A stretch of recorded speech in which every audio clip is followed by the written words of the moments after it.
At dahil nalalapit na ang pagbabalik ng Riyadh Season ngayong taon sa kanyang ika-5th edition at ang muling pagbubukas ng Boulevard World, halika kayo at iikot ko kayo sa loob ng Boulevard World para makita ninyo ang maaari ninyong mapasyalan at makita sa loob ng Boulevard World. At ang pinakauna nga na kailangan ninyong gawin ay mag-download kayo ng WeBook app na kung saan makikita ninyo kung magkakano ang ticket during weekdays and weekends. At sa pamamagitan nga ng WeBook app ay makikita rin ninyo ang iba't iba pang mga events na maaari ninyong i-book sa gaganapin na 5th edition ng Riyadh Season. At ang unang bansa na makikita ninyo pagpasok ninyo ng Boulevard World sa kanang banda ay ang bansa ng China. Makikita dito ang kanilang bazaar o ang kanilang market na kung saan maaari kang mamili ng mga gamit o kumain ng mga Chinese food na ino-offer ng mga restaurant dito. At syempre, maaari ka rin makapanood mga cultural performances na nagpapakilala ng kultura ng mga Chinese.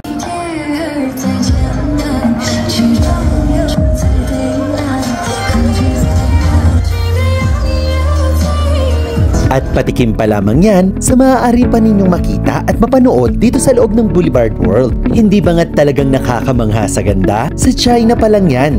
At ngayon naman ay tumungo tayo sa bansa ng Morocco. At katulad nga ng mga bansa na maaari mong makita dito sa loob ng Boulevard World ay mayroon ng mga ito ng bazaar o market na maaari kang mamili ng mga produkto na kilala sa kanilang bansa o konektado sa kanilang kultura. Nariyan ng mga pagkain, damit, jewelry at mga arts na kung saan kilala at konektado sa kultura at tradisyon sa bansa nila. At isang paalala na kung kayo nga ay nagbabalak na mamasyal dito sa loob ng Boulevard World ay tiyakin ninyong magsuot kayo ng pinakakomportable ninyong sapatos dahil tiyak mapapalaban kayo sa mahaba-habang lakaran.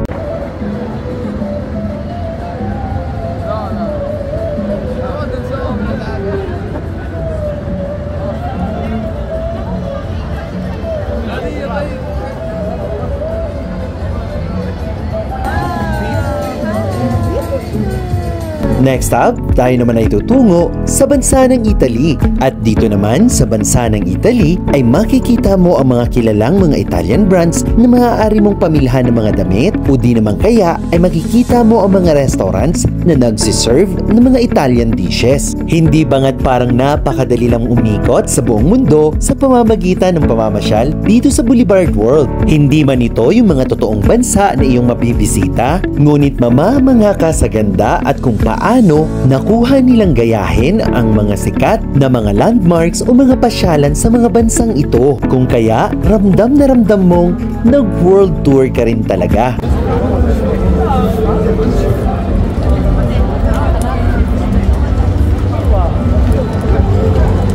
Yan, gumagalaw talaga yung tubig mo. Haya!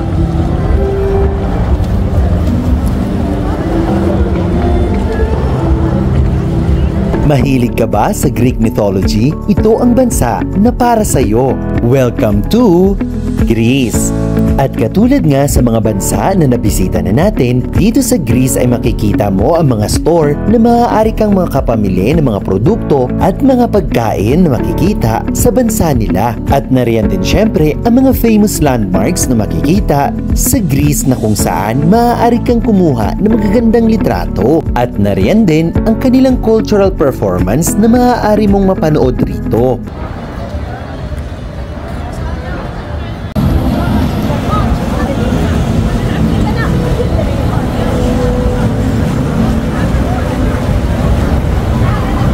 At sa tingin ko ay hindi na kailangang ipakilala kung saan ang susunod na bansang ito. Dahil sa famous pyramids pa lamang ay alam na alam natin kung saan makikita ito. At so far, sa lahat ng mga nakita ko dito sa loob ng Boulevard World, ito talaga yung manghang-mangha ako at gandang-ganda ako. At hindi lamang itong tatlong pyramids ang makikita mo rito. Marami pa sa mga gilid nito na mga landmarks and archaeological sites na makikita mo sa Egypt, ang ginawa nila ng replika dito. At katulad nga ng mga naunang bansa na atin ang nabisita, mayroon din silang ditong bazaar o market na maaari kang makapamili ng mga pagkain o mga produkto na gawa sa Egypt. Hindi bangat mukhang mapapagastos ka sa dami na maaari mong mapamili rito. At maliban pa nga dyan, ay maaari kang makapanood ng kanilang cultural performance.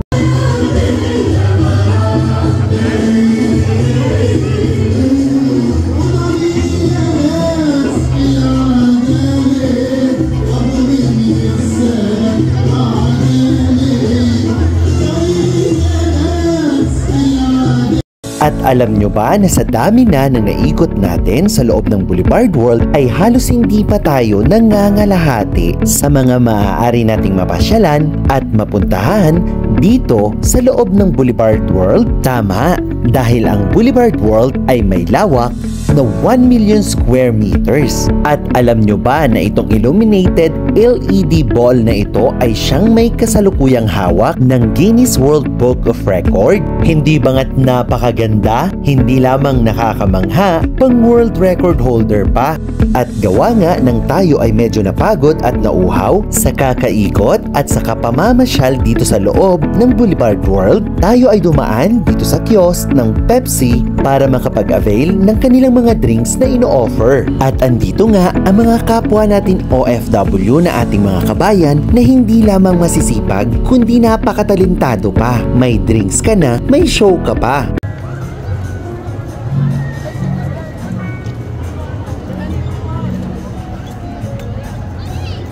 Namaste! Welcome to India. At dito nga sa India ay makikita din ang mga famous landmarks na matatagpuan sa bansa nila. At katulad din ng ibang mga bansa na nabisita na natin, nariyan din ang bazaar o ang market na kung saan ay maaari kang makapamili ng mga produkto na gawa sa India. Kilala ang India sa mga essential oils, fabrics, leather goods, sa kanilang mga pagkain, mga jewelry, at lalong-lalo na sa kanilang women's traditional wear na kilala sa tawag na sari.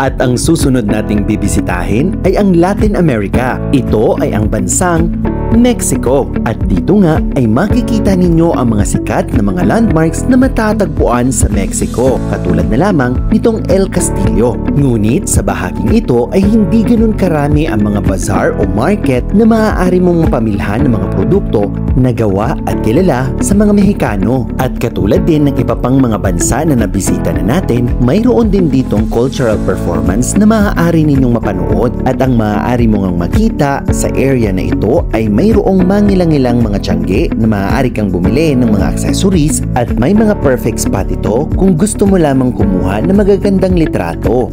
Hola! At ang sumunod nga na bansa na ating pinuntahan ay ang Espanya.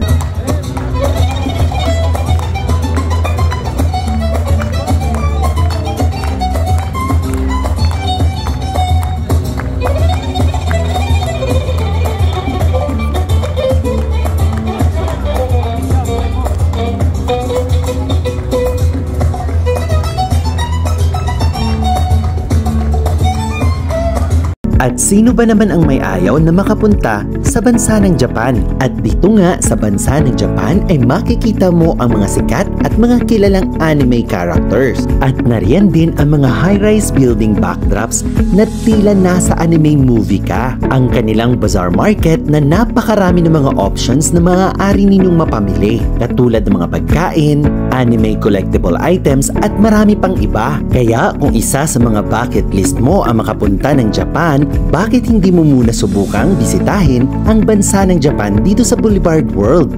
At higit sa lahat, ito talaga yung nilulook forward ko na mapuntahan dito sa Boulevard World dahil itong Thailand Floating Market ay isa sa naging additional na bansa na idinagdag nila during the 4th edition ng Riyadh season. At kung bakit sobra akong excited na mapuntahan ang lugar na ito dahil sa mga pagkain. Dahil alam naman natin na ang Thai cuisine ay isa sa pinaka pinakakilalang mga pagkain hindi lamang sa Asia kundi sa buong mundo. At kita nyo naman kung gaano kaganda ang ambience na ang feels nito ay para ka nga talagang nasa floating market ng Thailand. At mawawala ba ang mango sticky rice pag Thailand na ang pinag-uusapan? At talaga ngang napakasarap na mga pagkain dito. Isa sa aming in-order ay ang Pad Thai. At hindi lamang yan, napakaraming mga options ng Thai cuisines ang maaari ninyong pagpilian dito. Kaya masasabi ko, isa talaga ito sa dapat na mabisita ninyo pag pumunta at mamasyal kayo ng Boulevard World.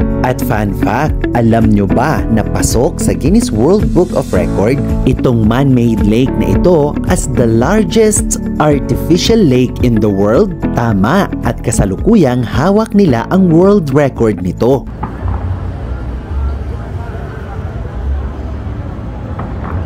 And from Southeast Asia, let's move to United States of America. At dito nga sa bridge na ito sa area ng USA, sa kaliwang bahagi nito ay inyong matatanaw ang lawak at ganda ng artificial lake na makikita mo sa loob ng Boulevard World. At hindi katulad ng mga bansa na nabisita na natin dito sa United States of America na area, karamihan ng inyong makikita ay ang mga sikat na American food chains. At kung ikaw nga ay nagugutom na sa kakalakad at kakapamasyal sa loob ng Boulevard World, ito ang perfect na area para kumain kung ikaw ay mahilig kumain sa mga fast food chains.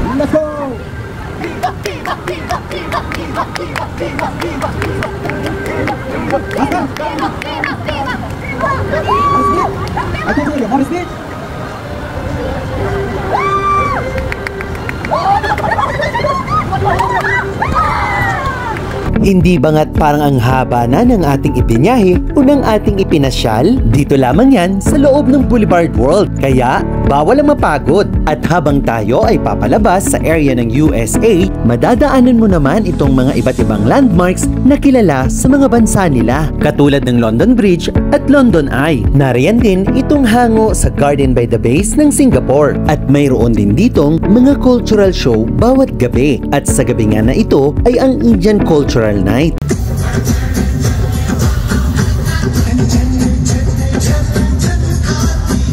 At sa wakas, malapit na nga tayong matapos. Ito ang huling bansa na makikita mo dito sa Boulevard World. At sa bungad pa lamang ay alam mo na kung saang bansa makikita ang isa sa pinakasikat na landmark na ito. Ito ay matatagpuan sa bansang France.